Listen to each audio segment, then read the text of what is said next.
ইসলাম গ্রহণ করেছো, ইসলাম 5টা খুঁটির উপরে দাঁড়ায় আছে। কয়টা খুঁটির উপরে? 5টা খুঁটির উপরে। যেরকম আমরা মসজিদে দেখি আমাদের চারপাশে খুঁটি দেওয়া, এরকম এই মসজিদটা এই খুঁটির উপরে দাঁড়ায় আছে। টিনটা, এই মসজিদের টিন এই খুঁটির উপরে দাঁড়ায় আছে। কথা বলেন ঠিক কিনা? ঠিক এইভাবে এরকম ইসলাম উপরে নিচে 5টা খুঁটি, এই খুঁটির উপরে ইসলাম দাঁড়ায় আছে।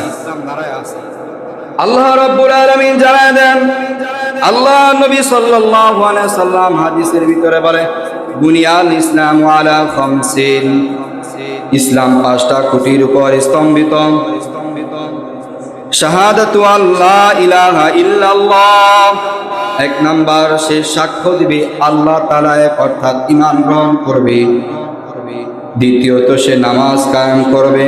তৃতীয়ত রোজা রাখবে। চতুর্থ যাকাত প্রদান করবে। পঞ্চমে হজ আদায় করবে।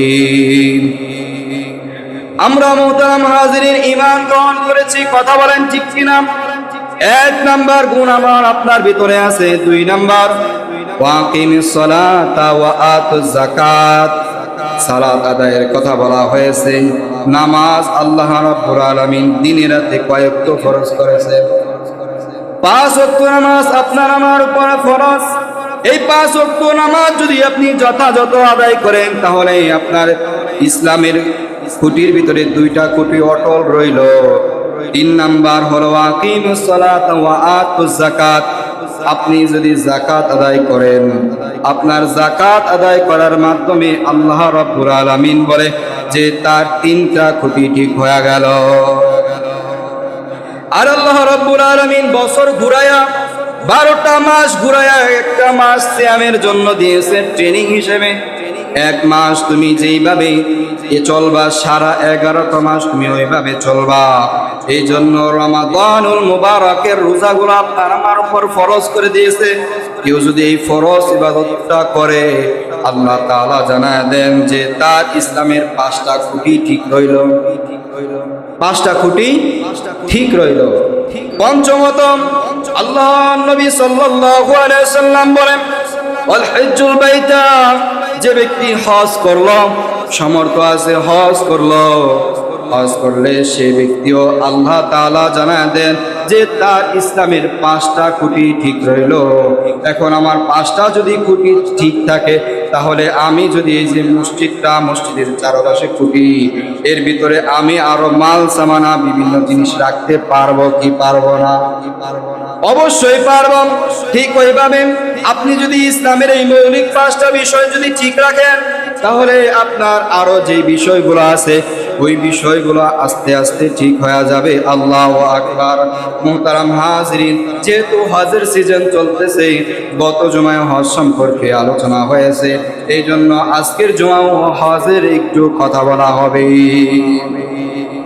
হজ আল্লাহ রাব্বুল আলামিন সবার উপর ফরজ করে নাই, এবং যার উপর ফরজ করছে সে ব্যক্তি হজও যায় না। কথা বলেন ঠিক কিনা?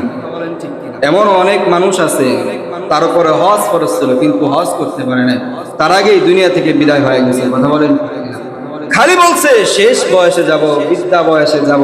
এখন অনেক কাজ, এই কাজের উসিলা দিতে দিতে দিতে দিতে তার এক সময় হায়াতি শেষ হয়ে যায়, কিন্তু হজ করা হয় না। আল্লাহ নবী সাল্লাল্লাহু আলাইহি সাল্লাম বলে, যার উপরে হজ ফরজ সে ব্যক্তি যদি হজ না করে মারা যায়, কিয়ামত পর্যন্ত এই ফরজ ইবাদত ত্যাগ করার জন্য আল্লাহ রাব্বুল আলামিন তার কবরে শাস্তি দিবেন। এই জন্য মুহতারাম হাজিরিন, এই হজের সিজন চলতেছে। আজকে থেকে বাংলাদেশ থেকেই প্রথম ফ্লাইট শুরু হবে। যারা হজে যাবে আমরা দোয়া করি আল্লাহ রাব্বুল আলামিন তাদের হজগুলো কবুল আর মঞ্জুর করুক। সকলে বলেন আমিন। আমাদের যাদের সামর্থ্য নাই, আমরা দূর থেকে নিয়ত করি এবং আল্লাহ তাআলার কাছে দু চোখের পানি ফলায়া আমরা যদি কান্নাকাটি করি, তাহলে আল্লাহ রাব্বুল আলামিন আপনাকে আমাকে একদিন না একদিন নিয়ে যাবে। আল্লাহু আকবার। আপনার আমার চোখের পানির অনেক দাম। হাসরের ময়দানে আল্লাহ রাব্বুল আলামিন যখন আওয়াজ দিয়া বলবে, লিমানিল মুলকুল ইয়াউম লিল্লাহিল ওয়াহিদিল কাহ্হার, আল্লাহ রাব্বুল আলামিন কিয়ামতের ময়দানে যখন কঠিন অবস্থা গ্রহণ করবেন, তখন আল্লাহ তাআলা বলবে যে এই রাজত্ব কার ছিল, কার ছিল, এই রাজত্ব কার?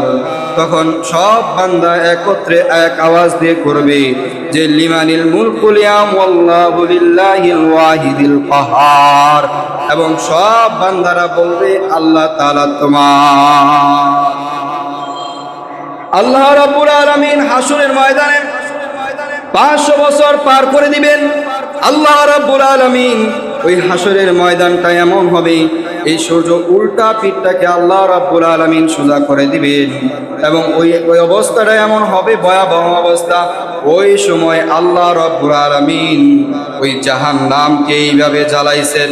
জাহান্নাম বলতেছে, ডাক দিয়ে, আয় রাব্বুল আলামিন, আমার কাছে পাপিষ্ঠ বান্দাদেরকে দিয়ে দাও, আমার কাছে পাপিষ্ঠ বান্দাকে দিয়ে দাও। আর রব্বুল আলামিন আমাকে যেইভাবে জ্বালাইছো, ওই জ্বালানিতে আমি আমার অর্ধেক গ্রাস করে ফেলতেছে, অর্থাৎ আগুনকে গ্রাস করে ফেলতেছে।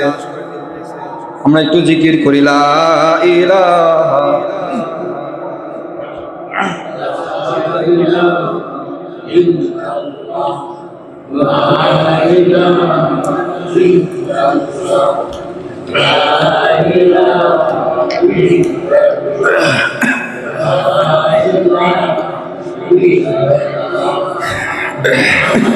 ইল্লাল্লাহ, লা ইলাহা লা ইলাহা লা ইলাহা ইল্লাল্লাহু মুহাম্মাদুর রাসূলুল্লাহ সাল্লাল্লাহু আলাইহি ওয়াসাল্লাম। মুহতারাম হাজরিন, যেটা বলতেছিলাম, কিয়ামতের ময়দানে জাহান্নাম কিয়ামতের ময়দানে আল্লাহ রাব্বুল আলামিন জাহান্নামকে গ্রাস করে ফেলবে। এই সময় আল্লাহ রাব্বুল আলামিন ফেরেশতাদেরকে হুকুম দিবেন, 70,000 ফেরেশতা আল্লাহ রাব্বুল আলামিনের হুকুমে ওই জাহান্নামকে শৃঙ্খলবদ্ধ করা হবে, শৃঙ্খলবদ্ধ করা হবে। আর বলবে, ফেরেশতারা তোমরা শিকলকে ধরে রাখো, জাহান্নাম যেন এদিকে না আসতে পারে। এই ভয়াবহ অবস্থায় আল্লাহ রাব্বুল আলামিন তখন অল্প সংখ্যক পানি নিবেন। এই পানি যখন ছিটা দিবে, জাহান্নাম ওই ফেরেশতাদেরকে আর টানা লাগবে না। জাহান্নাম এই পানির ছিটাকে একা একাই পিছনে সরে যাবে। আল্লাহ রাব্বুল আলামিন যখন এই পানি ছিটা দিবে, ফেরেশতারা এই শিকল টানা লাগবে না, এই জাহান্নাম একা একাই পিছনে চলে যাবে। যখন পিছনে চলে যাবে, ফেরেশতারা ডাক দিয়া বলবে, আয় রাব্বুল আলামিন, আমরা শিকল দিয়ে আটকায় রাখতে পারি নাই জাহান্নামকে আমরা শিকল দিয়ে আটকায় রাখতে পারি নাই, কিন্তু তুমি আল্লাহ এমন কোন পানি দ্বারা ছিটা দিলা, যে পানি, এই পানির কারণে জাহান্নাম অটোমেটিক একা একাই পিছনে সরে আসছে। ফেরেশতারা ডাক দিয়া বলবে, আর রাব্বুল আলামিন, এটা কি জমজমের পানি নাকি হাউজে কাউসারের পানি নাকি? আল্লাহ রাব্বুল আলামিন ডাক দিয়া বলবে, না না ফেরেশতারা, এটা জমজমের পানি না, এটা হাউজে কাউসারের পানিও না, এটা হলো আমার শেষ নবী, শেষ জামানার উম্মতের চোখের পানি। আমার আপনার চোখের পানির এত দাম, আমি আর আপনি যদি ওই চোখ দিয়া কান্না করে করে আল্লাহ তাআলার কাছে দোয়া করি, আল্লাহ রাব্বুল আলামিন আপনার আমার দোয়া কবুল করবেন। কথা বলেন ঠিক কিনা? দোয়া করতে পারবো না আমরা? অবশ্যই অবশ্যই আমরা দোয়া করব।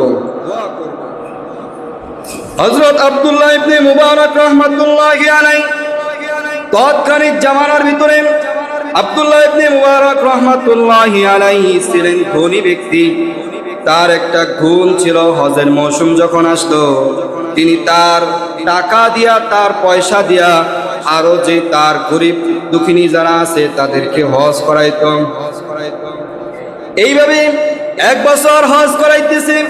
হজ করানোর সময় আব্দুল্লাহ ইবনে মুবারক রাহমাতুল্লাহি আলাইহি ওই সময় তো এরকম